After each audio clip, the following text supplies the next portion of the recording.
Mga kabiyahero, handa na ba kayo sa isang hindi malilimutang paglalakbay? Ngayon, dadalhin ko kayo sa mga nangungunang pasyalan sa Pilipinas, isang bansang kilala sa mga nakamamanghang likas na ganda, mayamang kultura at mainit na pagtanggap. Mula sa mga dalampasigan hanggang sa mga luntiang kabundukan, mayroong kayamanan para sa bawat uri ng manlalakbay ang Pilipinas. Handa na bang mag-explore? Tara na! Una natin ang bantog sa mundo na Boracay Island. Kilala sa pinong puting buhangin at malakristal na tubig, ang Boracay ay isang paraiso para sa mga mahilig sa beach. Isipin mo na lang na nakahiga ka sa malambot na buhangin habang marahang humahampas ang alon sa iyong mga paa.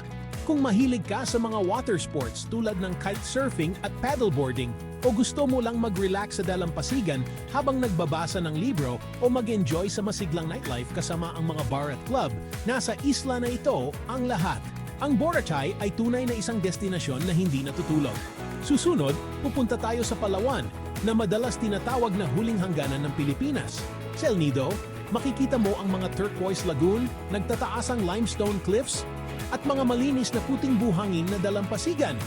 Ito ay isang lugar kung saan lantad na lantad ang kagandahan ng kalikasan. Ang Coron naman ay sikat sa mga world-class diving spots at mga shipwreck. Ang mga diver mula sa buong mundo ay pumupunta rito para tuklasin ang mga kayamanan sa ilalim ng dagat, kabilang ang mga makukulay na coral reef at mga makasaysayang shipwreck mula sa World War II. At huwag palampasin ang Puerto Princesa Underground River, isang UNESCO World Heritage Site na kilala sa mga nakamamanghang stalactite at stalagmite. Ang likas na kababalaghan na ito ay nag-aalok ng kakaibang karanasan habang naglalakbay ka sa madilim at mahiwagang tubig nito. Papunta naman tayo sa pinakahilagang bahagi ng Pilipinas, ang Batanes. Ang destinasyon na ito ay kilala sa mga rolling hills, tradisyonal na bahay na bato at mga nakamamhang tanawin. Ang tahimik at kaakit-akit na tanawin ay ginagawa itong perpektong lugar para makatakas sa ingay at gulo ng buhay sa lungsod. Ito ay isang mapayapang kanlungan na perpekto para sa mga mahilig sa kalikasan na naghahanap ng katahimikan. Ang simplisidad at kagandahan ng Batanes ay tiyak na magpapahanga sa iyong puso.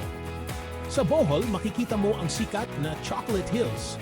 Libu-libong natural na limestone formations ang nagiging kulay sokolat kapag tag-init, na lumilikha ng kakaiba at kahangahangang tanawin na parang galing sa isang fairy tale. At habang nandito ka na rin, bisitahin ang Tarsier Sanctuary, tahanan ng pinakamaliit na primate sa mundo. Ang maliliit na nilalang na ito na may malalaking mata ay isang dapat makita para sa sinumang mahilig sa hayop. Sa Albay, matatagpuan ang maringal na Bulkang Mayon. Dahil sa perpektong hugisapan ito, isa itong dapat makita para sa mga hiker at photographer. Ang simetriko nitong kagandahan ay kapwa kahanga-hanga at nakakapukaw ng paggalang. Ang Siargao Island ay isang paraiso para sa mga surfer na kilala sa malalakas na alon at nakaka-relax na vibe. Ngunit bukod sa mga alon, galugarin ang mga natural na atraksyon tulad ng Magpupungko Rock Pools at Sugba Lagoon. Ang mga nakatagong hiyas na ito ay nag-aalok ng tahimik na lugar at perpekto para sa paglangoy at snorkeling.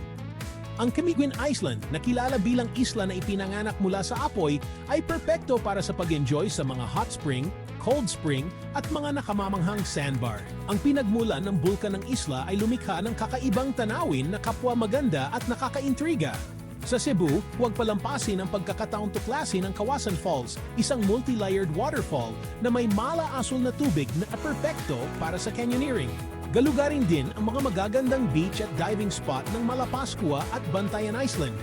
Ang mga islang ito ay nag-aalok ng tahimik na lugar na may malinis na tubig at masiglang marine life. Ang Panglao Island ay isa pang hiyas na kilala sa mga nakamamanghang beach at masaganang marine biodiversity. Ito ay isang kayamanan para sa mga diver at snorkeler na may mga makukulay na coral reef at iba't ibang uri ng marine life. Sa Ilocos Norte, makikita mo ang pagudpud na may puting buhangin, ang mga iconic na windmills ng Banguy at ang kaakit-akit na Patapat Viaduct. Ito ay isang dapat puntahan na destinasyon para sa mga gustong maranasan ang kakaibang kagandahan ng Hilagang Pilipinas. Ayan na mga kaibigan, ilan lamang ito sa mga hindi kapani-paniwalang destinasyon na inaalok ng Pilipinas. Ang Pilipinas ay punong-puno ng mga hindi kapani-paniwalang destinasyon na naghihintay na ma-explore. Mula sa mga mataong lungsod hanggang sa tahimik na probinsya, palaging may bago at kapana-panabik na matutuklasan. Mag-impake na at maghanda para sa isang pakikipagsapalaran na panghabang buhay. Naghahanap ka man ng pagpapahinga, pakikipagsapalaran o mga karanasang pangkultura, nasa Pilipinas na ang lahat.